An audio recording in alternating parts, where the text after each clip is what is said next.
Titouan Cazebiel, interne en hématologie à Bordeaux et très intéressé dans la prise en charge des patients avec un myélome. Je vais vous présenter le résumé d'une communication orale que j'ai faite à l'ASH sur les leucémies à plasmocytes et leur paysage génomique et transcriptomique.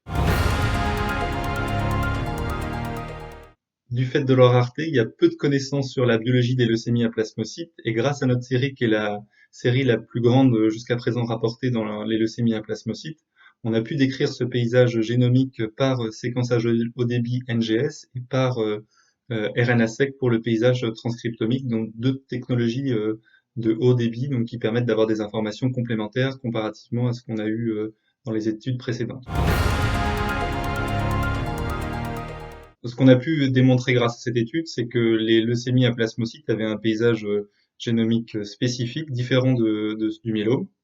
avec en premier lieu une forte prévalence de translocation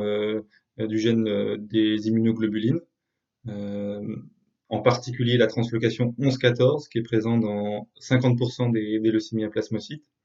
et également des anomalies cytogénétiques de haut risque, avec la délétion 17p ou encore la mutation TP53. Et cette différence, on la retrouve aussi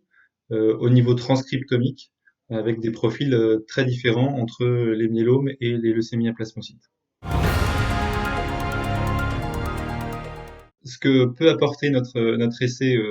dans le futur pour les patients avec des leucémies à plasmocytes, c'est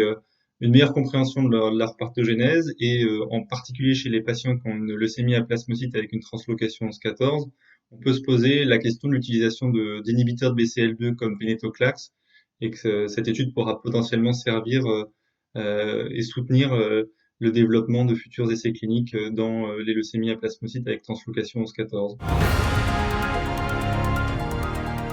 Donc pour cette étude, je voulais remercier les patients des différents centres de l'IFM avec lesquels on a travaillé. Bien sûr, l'unité génomique du myélome qui m'a accueilli l'année dernière et en particulier le docteur Gilles Corr. Et enfin, le CHU de Bordeaux qui m'a permis de réaliser